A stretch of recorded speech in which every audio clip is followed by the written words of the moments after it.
Blacks in Technology. Blacks in technology. Blacks in technology. Blacks in technology. Blacks in technology. Blacks in technology. Good afternoon, everybody, and welcome to I think we're on our 9th episode, the Blacks in Technology audio podcast. We have no special guests today, but we are going to talk about a few things. Me and Ronnie Hash going to talk about a few things that's going on with the site, as well as any topics that we come up with tech-wise. So, welcome again, and let's get started. So what's going on, Ronnie? What do we have going on the site, man, that we can talk about? All right now we're still in the phase of doing our site redesign, where we're trying to recreate a new look and feel. Some of the same things is going to be there, but we just want to simplify some things to make it a little bit easier for our network to be able to navigate the site and see what's really going on, and probably make the front page a little bit more dynamic and have a little bit more content on there as well.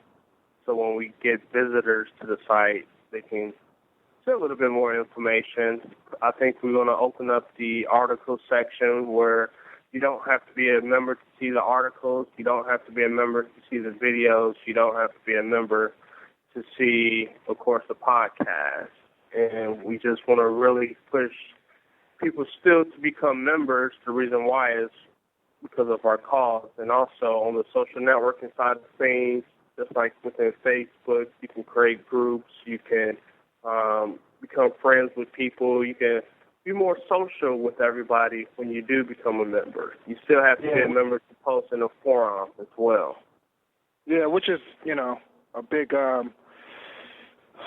a big theme. One of the biggest things to our site is to the social interaction, getting people to network with other people. We've actually networked with a couple of people on the site, and hopefully we'll be working with them in the future to add, more functionality to the site. But I think, overall, the site redesign is going to help everyone interact a lot better. I think one of the biggest things that we're going to do is we're going to redo the chat feature. Right now, if you wanted to chat, you have to click on BitTalk, the link, and it opens up in a chat room, which is separate from everything else. Meaning, if you click on another link or anything like that, you pretty much leave the chat room. I talked to a couple of people on the site, and, they kind of didn't like that feature. They wanted something to where even if you navigate away from the chat page, you're pretty much, always being, in contact or in the chat. So we're looking at, some new things to accomplish that feature so that when you do log in, you automatically be logged into the chat room. And it's going to be pretty unobtrusive, so it's not going to, be in the way and deter you from, being able to navigate and get through the rest of the site. So I think that's going to be huge. So that's a big thing. We're also looking at bringing another member to the team to assist with some of our redesign initiatives. So that's going to be pretty exciting. He's a young gentleman. He's also already signed up and is a member, but he kind of expressed interest in helping us, and this is going to help him get some experience and try and help him with his career in IT as well. So that's really exciting anytime we can help people in that way. But if any member ever wants to help out in any type of way on the site, just email us.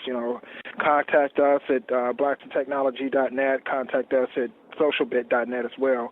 And email us if you have suggestions or you want to help out with, something with the site, you want to offer your opinion, just shoot us an email, and we'll be, more than happy to work with you and try to make the site an overall better experience for our members. Yeah. Or even if you don't want to do the development side of things, as we make changes, well, major changes, we need people to help test because sometimes we don't have to do thorough tests, but usually we end up finding out things once we go to production, like stuff isn't working, then we have to try to fix it on the fly. So we do have a station site that we try to make the changes there first to make sure we're not going to totally screw up stuff. And we've made changes in production, and many people don't realize we made changes, but we have once people notified us things aren't working.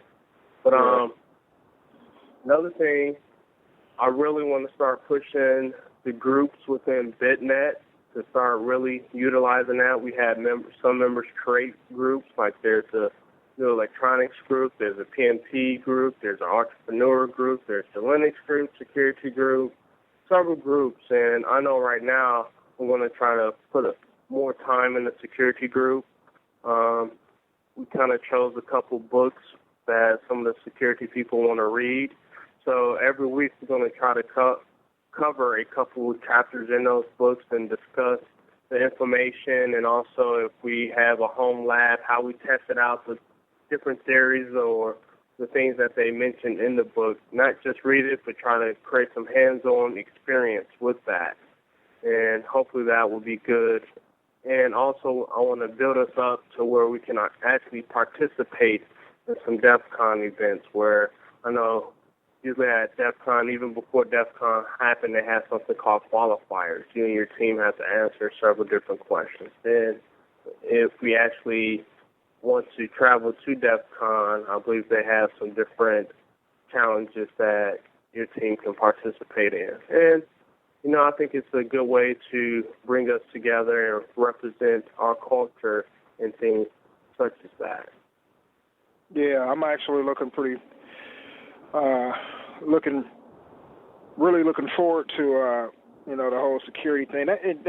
And that's a pretty good point that you bring up about the groups. And I know it's kind of hard. We're going to be doing some updates to the site and to some of the features as far as emails being sent out when there's a discussion replied to in a group section. Because right now what happens is someone creates a discussion and an email notification is sent out that the discussion was created. But as people reply, respond, and things like that, those are not being sent out. So there's an upgrade that kind of addresses that issue, and hopefully it'll fix it so that people are kept in the loop when there's a reply posted on or within that group. So that'll help out a lot, because there's a few groups that are kind of just sitting there pretty stagnant. There's a Linux group, like Ronnie said, there's an entrepreneurs group, a couple other groups, a PMP group, and I think a couple other groups. Cisco is one of them.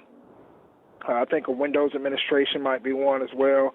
And, we want to utilize these groups and give everybody a forum to be able to talk and discuss topics and learn, because that's what the site is all about. So hopefully, once we get that upgraded, everything, the group, the emails being sent out to the groups and everything, hopefully, people will begin to utilize them a lot more. So. Yeah, and I also want to put out. I also want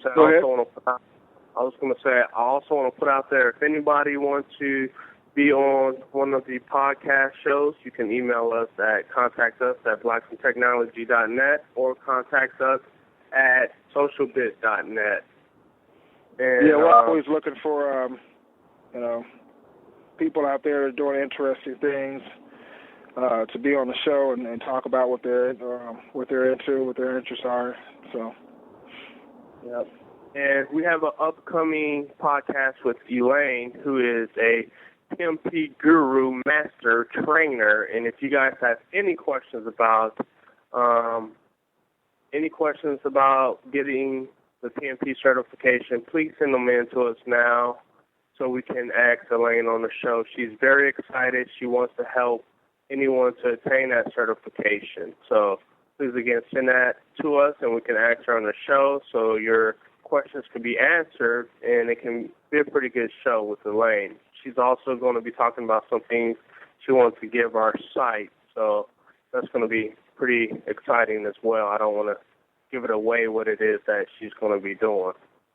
Yeah, and, definitely take advantage of that because, it's not often where you have a person that's willing to offer, their expertise and answer questions about, the PMP certification, what you need to know, the ins and outs of it, for free, So she's going to be doing this totally free, answering questions. So definitely take advantage of her time and her knowledge, and get something out of it, So don't sit back and not, send us a question if you have a burning question. Definitely. And Elaine we talked with her a couple of weeks ago for a good amount of time, and she's pretty knowledgeable about the PMP certification. She has a 96% success rate when it comes to people taking the PMP certification. Is actually taking her class, so it's pretty high success rate. So she obviously knows what she's doing, and we just need to take advantage of it. Yep. That's going to be pretty exciting. Then at the end of the month, we're going to have a security podcast, and the guy who we're going to be talking with is Keytron Evans. I hope I pronounced his name correctly. But not only is he a security expert, he was a co-author in the book Chain Exploits, and he's working on 2 more books he's going to be an author of, and he owns 2 companies. I think he mentioned 40% of one company and 100% of another company, both security related. So that's going to be very exciting. And again, if you guys what's the date on that? We're going to do the actual podcast on the 29th. Okay. And it should go live that evening, or you may post it up the following morning. So you guys look out for that one as well. And if you have any security questions, send them our way. We're going to try to ask him about certifications. What do he feel that you should do as a security expert? What certs is hot out there? We know some of them, right? CISP, CEH, a bunch of the SANS stuff. But how much time should we actually focus on certs versus experience? What certs do he hold? That'd be a good question to ask him. Yeah, because if you Google his name, Keatron space EVANS, and look him up. I mean, he's a well-accomplished guy in the security field, and it's going to be good to have him on the show. He also said he's going to join the site and help out when he has time. Very busy guy, writing a couple books and running a couple companies. So yeah, we actually have a pretty good lineup coming up. We also have a guy by the name of Todd Adams. He's really into smart grid technology. He's going to be on an upcoming podcast. We also have what's this guy's name? I can't remember. So hold on, I'm going to find it real quick. I think it's James Parker. I don't know if anybody has heard of Black Book. It's a social networking site for black professionals. Let me see if I can find that. I think there's like 50,000 some members already. Yeah. So I actually responded to it is. It's James Parker, and I think it's the Black Book, theblackbook.com is what is. Let me make sure that's what it is. But we were contacted a few months ago to actually speak on the Black Book website, and I actually had not heard of it before then. And I gave my insight about the site. The site right now, like I said, it's a social networking site, and it's geared towards black professionals. and they wanted, our view on it, and we basically, gave them our viewpoint and what we thought, when we looked at the site and everything like that, what we thought about it, and it looks like a pretty good site, a pretty good concept. Like I said in the actual response is, when you get a site like that and you're gearing it towards, like black professionals, or you're gearing it towards a certain cause, you just have to make sure that it's not lost, I guess, in what it's not lost within the site, meaning that don't just get black professionals together for the sake of getting, black professionals together. You have to make the site relevant to black professionals. It can't be just another, and, I'm not trying to disrespect Black Planet or anything like that, but it can't just be another Black Planet. If you're trying to get black professionals together, it has to be get them together, get them to network, share information on how to advance their careers, and it has to be something like that in order, for me anyhow, in order for it to, be a success. I mean, you have to give them a reason to want to come back every single time. I mean, if it's going to turn into another Black Planet, then I don't see the real benefit in it. But other than that, like I said, I looked at it. It has a real nice layout, a real nice mission as far as what it wants to do. So, well, he's actually going to be on it. I'm sorry? Go ahead. Finish what you was going to say. I was just going to say, hopefully he's going to, he's the owner of the Black Book website, and James Parker. We got him upcoming as well. That's going to be on a podcast in the future. So we got a pretty nice lineup. Yeah, I wanted to touch base. You mentioned about how the Black Planet, how they started out probably, and they was doing the good thing, but didn't keep up with the momentum and fire. I haven't looked into that or anything, but I do want to say that, they're probably up against the same challenge that every other group who tries to build a site or something around the African American culture is, what type of support do you get? So it's very easy for people to lose momentum and feel down and out when you're not getting the response that you think you should get. Just from our experience already, Greg, we realized that we talked to several people, and when we meet them, we talk to them and we tell them about the site. They say, yes, I'm going to go join, and then they never follow through. Yeah, or they do, and then don't participate. Yeah.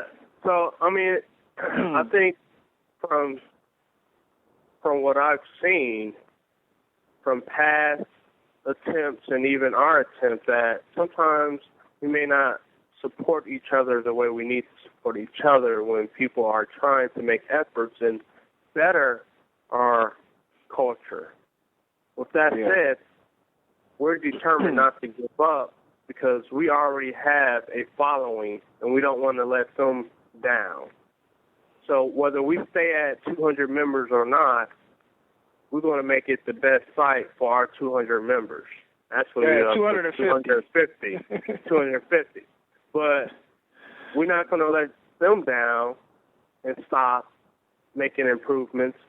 We want to continue to make our site better, and everyone who's involved, I hope that they get something out of it. So yeah, I agree. And that's the approach we have to take, because those 30, 40, 50 people who continue to want to participate on the site, guess what? I'm hoping that they're going to get something out of it, and we're going to better the site, and they all going to be able to move up in their careers and get a better in-depth knowledge of IT itself and make it more fun to be in IT.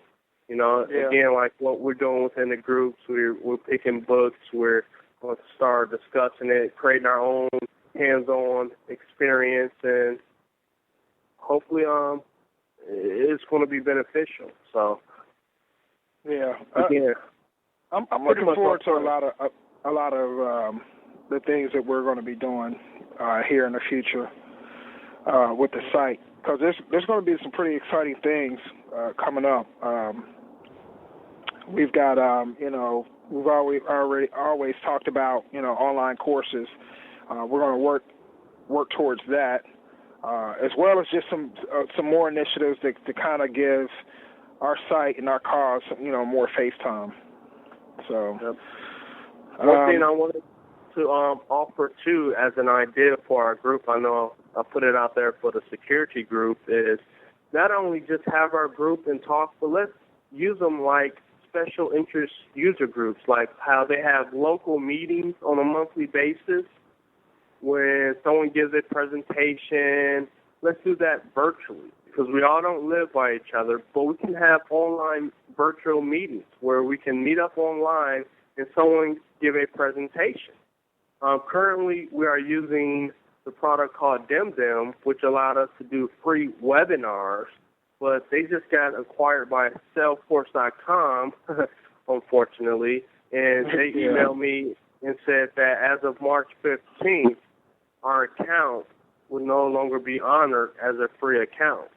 So that's going to be another expense that we have to pick up if we feel that the webinars are taken off. It was always in our plans to probably get a paid account to have even more members to be able to utilize it. But if no one's going to utilize it, then we probably won't pick up that cost, because everything we're doing right now is coming out of our pocket. And we don't mind it as long as people are using it, right? I mean, that's what we started this for.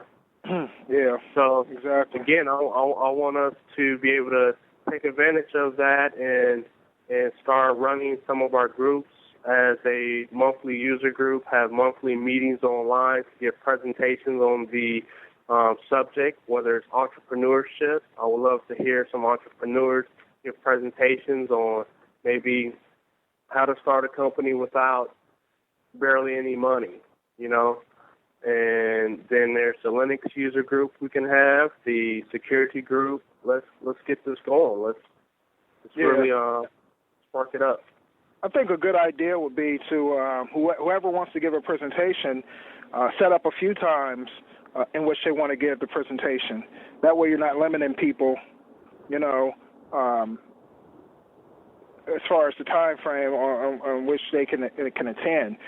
Say you give one every hour for the next 3 hours, or you give one day, give the same one another day. Give people choices, so that not everybody's going to be able to attend. Everybody has lives, and we understand that. So we want to make sure that everybody is able to attend and able to get what they can out of the webinar. So definitely let's just let's start that up. Let's start having these webinars. What I like about it too is this gives you the opportunity to create the presentation you probably wanted to create anyway, and go to those physical user groups and give. Now you can give it here, and you can get good feedback and what people may think that you should add or change. Then you can still go present that. You can build your confidence with us that you have a good presentation, and start going to these different conferences and giving presentations. Going to like the Linux conferences or the security conferences or Microsoft conferences. You can start participating once you actually build a presentation for our site. So I think it's a good way to even build some speaker confidence within yourself. You start off virtually, then you can start going to local chapter meetings, and you can move your way up to the big conferences, right? Yeah, I agree. I think that's a great idea. Speaking of conferences, there's an Indiana Linux Fest conference coming up in Indianapolis, Indiana. I think it's March 25th through the 27th. I will definitely be there unless there is something, major changes between now and then. Hopefully, Ronnie will be there as well. I'm committing myself to be there, so yes, I will be there unless, like Greg said, if something happens tragically. But I think it's going to be pretty exciting. I've always wanted to spend some time in Indianapolis. It's an hour and a half away from here, and Yeah, which is not far. Yeah, never really got a chance to hang and out Indianapolis in Indianapolis. It's a good town, man. It's actually a nice city. So, said Indianapolis, March 25th to the 27th. If anybody plans on attending, wants to do a meetup or anything like that, I think we have a post in the forum right now that talks about that. Just, let us know that you want to meet up, man, and we can all meet up and hang out, man, and, do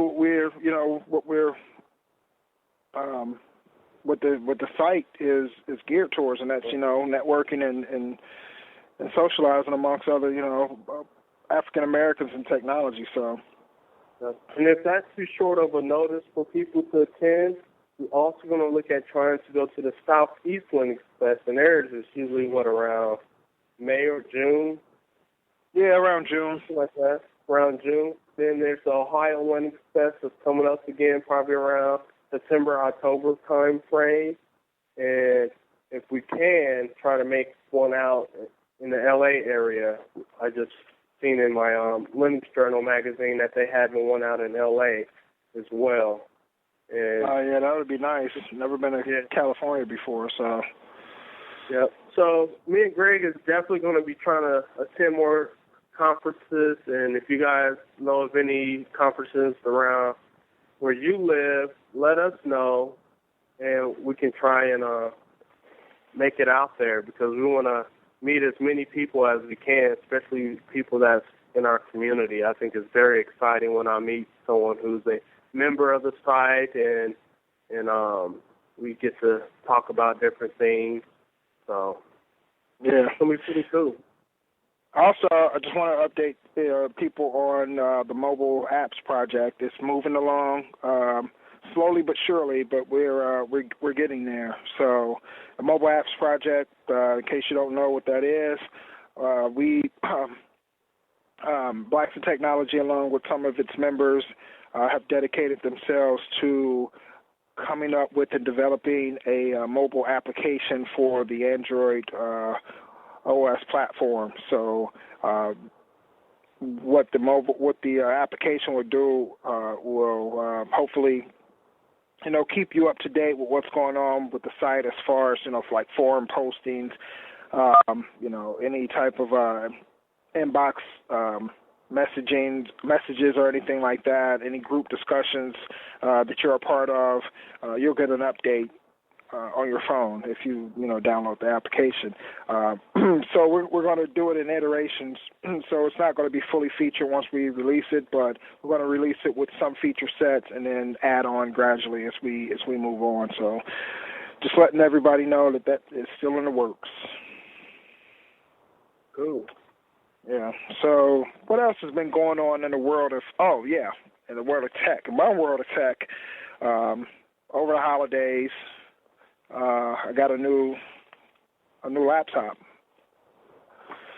which has been pretty exciting because I haven't had a laptop in quite a while. I had one. I had Linux. Well, actually, I had Debian running on it, and the screen went out. So I got a laptop. What is this? A Toshiba A665 satellite laptop, and pretty nice. I think 17-inch screen. It's running. It has the i3 core processor in it. I installed Ubuntu on it. Got a lot of my favorite Linux apps running on it, and I like it, man. I'm finally mobile again. Yeah, I definitely like being mobile. My main laptop is the MacBook Pro, which I love, and I do a lot of development work and stuff on the Mac platform. But then, when I do my security testing and stuff, I had a smaller Toshiba laptop, but I think the processor just gets so hot on it, then the whole operating system locks up, and the screen looks ugly after a while, after it's been running. And I got those from a friend that a bunch of they threw out a bunch of them at their company, and I'm pretty sure why they was getting rid of them. But now I have also a netbook Acer Aspire 1. It's the Acer Aspire 1. Came with Windows 7. I kind of kept that on there, but I actually took a USB thumb drive and I installed Backtrack 4 Release 2 on it. So, and it's in persistent mode. So any changes and stuff I make when I boot from my thumb drive on Backtrack, it sticks. And I mean, I kind of like Backtrack as a security pen testing platform. I know there's quite a bit more out there, but I've always been a fan of the Backtrack. When I used to study and still going to study some forensic stuff, I was using the Helix until they started going commercial, and now they want you to pay for it and stuff. So now I've switched over to Kane, which is also a pretty good forensics platform as well. Never really played with the Backtrack forensic stuff. I've started noticing with the latest release that they have an option when you're booting up to boot into the forensics platform, so I'm not 100% sure what that is and what it does or anything because I haven't tried it out. Maybe I will, so I can just keep everything with one thing, but I'm pretty happy with Kane. But also, I would suggest people who's going to hop on the security group and want to start participating and doing stuff with us, check out Backtrack. You can boot it within a live CD or a thumb drive, such as I've done, if you want to keep the changes and stuff without overwriting your hard drive, or you can even install VMware and get it running in that. But I really like the thumb drive approach. Yeah, I think I'm going to check that out. You should, you know what, you should do a write-up on that and post it on the site, and just on how to get that going. I mean, I'm pretty sure, some of us can figure it out, but just to have it up there and will be pretty nice. I think I'm going to actually, because I actually have a netbook, for my job, but it's like like yours, it's running Windows 7, and I'd like to, run a different distro. Besides Windows 7.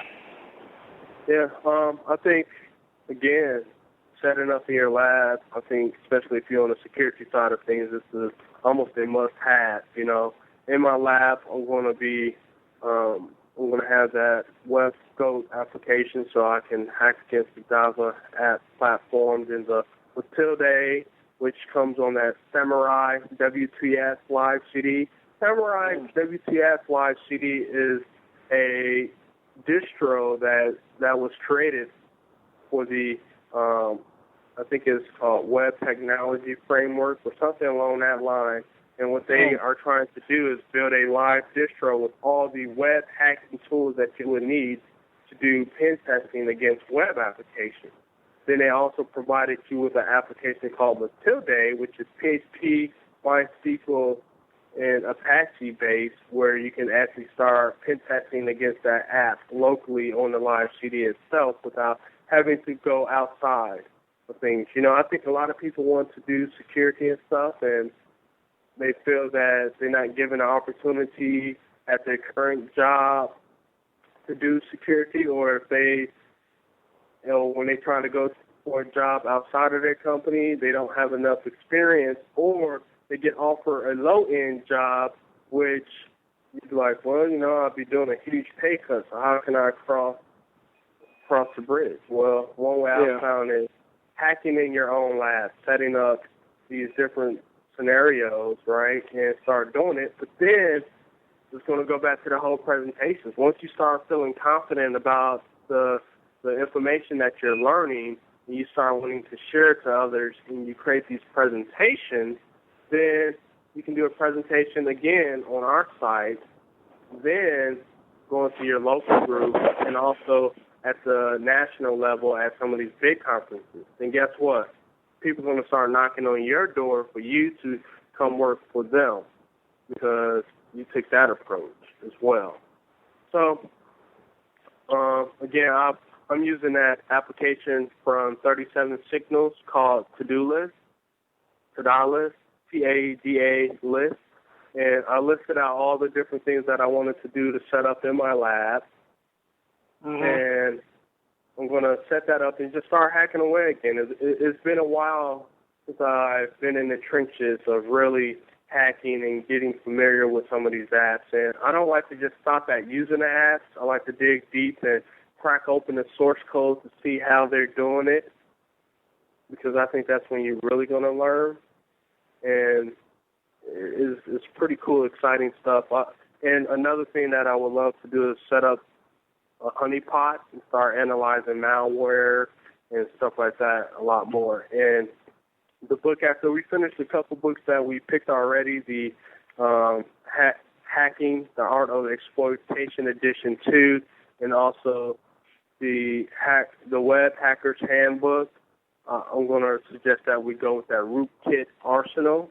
It goes pretty deep into some of the forensics of malware and stuff. So you guys hop in, join the site, join the security group. We're going to be doing a lot of exciting things, security related, and feeding off each other's knowledge.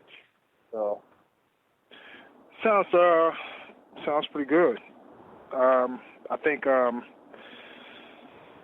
probably take some cues from you as far as getting my lab set up. I actually have a VMware box that's running several VMs, so I think I'll go that route as far as how I'm going to set up my lab.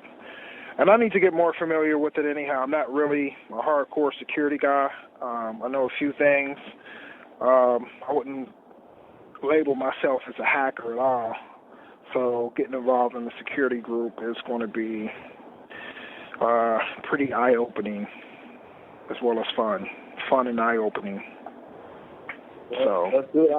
I find that the bigger team that we have, that we can feed off each other's knowledge, the better off we are. You know, yeah. It's going to be pretty open, you know, and I think you learn a lot quicker that way as well, instead of just trying to figure things out on your own all the time and Google searching. Yeah. I think it's real good when you do your own research because it kind of stick with you. But sometimes you just want to have someone you can ask the question to and get an answer pretty quick on. Yeah. But hopefully we can feed off each other and go pretty deep with this. I want to go really deep. Yeah, because that's one of the biggest things, too, is that, lack of mentors and lack of, guidance. So definitely want to, the groups are definitely going to help in that area. I'm going to be actually going for my, to recertify my CCNA, so I got to at least do one of the CCNP tests before July. So right now I'm going back through some of the CCNA material. I'm using Packet Tracer to do some of the commands, hands-on stuff and things like that. And I'm going to be going for the switch test of the CCNP. So if anybody who's part of this Cisco group, wants to jump in on that, or want to start studying, or want to start, trading ideas back and forth, and it's a good opportunity to do that as well. I just want to, on a side note, something totally different from the groups is don't buy cheap wireless mouse or mice. I bought a cheap $9.99 wireless mouse yesterday, and I'm really not happy with it at all. I told you to get the $30 one, man. I should have got the $30 Microsoft one. It actually came with, I don't know what they call these new USB, the wireless receiver for it, but it makes it to where when you plug it in, you don't have you're not going to run into a problem with breaking it off if you hit the side of the laptop. It doesn't stick out of the side of your laptop like that. It pretty much makes it as flush as possible on the side of your laptop. So you can actually stick it in there and keep the wireless receiver in there, and all you have to do is, bring out your mouse and turn it on or whatever. This thing is so cheap, man. Just the feel of it it's just not. It's you can just tell the construction of it is not sturdy at all. And I was contemplating it too, and I was like, should I get this? Okay, it's only $9.99. Yeah, you pretty much get what you pay for, and I definitely did with with this mouse. I don't like it a bit. So instead of paying $30 for a mouse, now I'm going to end up paying $40 because I'm going to go back and get the $30 mouse that I should have got in the first place. So took a $10 loss on that. Well, hey, I'll give you $5 for that $10 mouse. All right. Good deal. Now I'm only out $5. It's not. Yeah. I'm just not too bad. One thing that, and I don't know if you want to reveal this now, but if anybody has ever watched the Making Moves videos, you want to talk about that, or you want to discuss that, or you just want to kind of? We could talk about the Making Moves video, but probably not. I know what you're saying, but yeah, Making Moves. What is the website actually? Not sure. I don't know the URL, but it's a video, pretty much showing three guys. Is it three or four guys who are in college or were in college, and they pretty much just went out and started becoming entrepreneurs. They started a real estate firm and started doing, videotaping it and, making it into a full-fledged video show. And the show's only about 10 minutes long, but it just shows their enthusiasm and their passion and their entrepreneurial spirit and what they're trying to do. And they have several ventures that they talk about and that they're doing. The main one being the real estate. And I think where are they located? Like, are they in Boston? Yeah, they're in Boston. The actual link is watchmakingmoves.com. And like Greg said, there's a few young individuals. One of them, he started the company, and you can find out their story when you go there. But it's a pretty good series. I watched the whole season 1 episode. It's only like 5-6 episodes in the series, and they're only like 10-15 minutes long. And on the main page, they have this season 2, episode 1. And I think they're going to take a different approach this year. Their approach this year is going to be trying to meet up with other entrepreneurs and give them what they need to get off the ground. And it looks like they're geared towards a lot of younger entrepreneurs. So they definitely not only just doing their business side of things, but they want to reinvent kind of what they've done to be successful and help other younger ones. And I thought it was pretty exciting and motivating. And yeah, I mean, that's the reason why I mentioned it. It's because, it's inspirational. It shows that no matter, how old you are, or if you got the motivation and the passion to do something, and then you should go out and try to do it. And one of the biggest reasons, that I mention that is because, we need to learn to become, entrepreneurs. We need to learn to become producers, especially in the tech world, as opposed to, consumers. And they just, what was it? It just went on like the past few days. The CES show out in Las Vegas. And, everywhere I see on, on Twitter and everything like that, everybody's talking about CES. And the thing about it is, CES is cool. You learn about, the new gadgets that are coming up, new upcoming technology, all fine and dandy.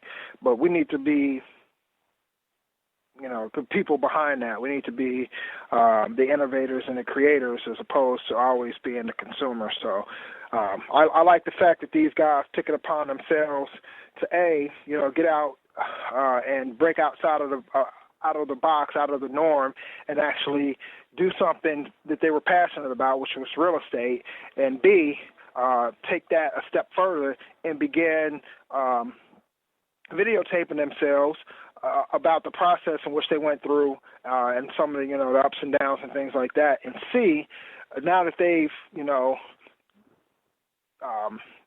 now that they've gotten a viewer base, people, are now watching them, and they've actually began helping other people pursue their dreams and realize their dreams. So, and what they don't realize, that's actually a marketing genius move.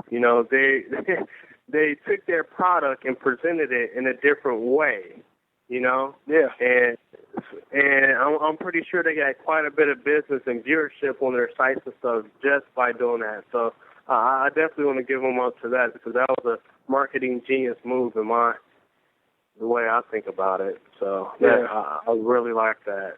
And these young ones, man, you guys better watch out. Those are going to be the new CEOs, because we have a lot of old thinkers out there that can't compete. We have these younger people that understand how they can push the technology to the limits and better themselves, and a lot of older people are still trying to use the same old tricks to be successful, and better watch out. So I'm pretty excited about this era of time we're living in, and see where we can really go with technology and how we're going to be able to compete with each other for business and stuff like that, especially when we see some of the big corporations, they take an approach as solving their problem of making more money by trying to go elsewhere to get cheaper labor for work.